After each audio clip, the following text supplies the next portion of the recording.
Most of the time क्या होता है कि हम भूल जाते हैं आई के साथ वॉज आ रहा है, आई वर होगा या हमारा इट वॉज आएगा या इट वर होगा, राइट? हम हमेशा गलती कर देते हैं जब भी हम सेंटेंस स्ट्रक्चर या तो बनाते हैं या तो बोलते हैं, right? But today let's learn the usage of was and were, okay? So now let's see how to use was and was कहाँ यूज होता है और वर देखते हैं कैसे यूज होता है किन किन शब्दों के साथ, okay? So here we go.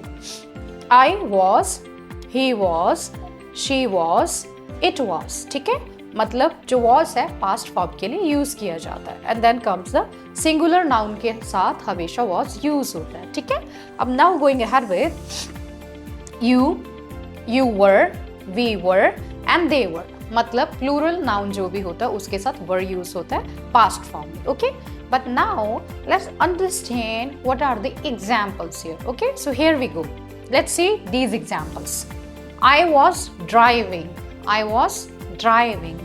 She was reading. He was playing. It was raining. Now, for were we will be checking out what are these examples. You are my friend. We were walking. They were dancing. Thank you so much.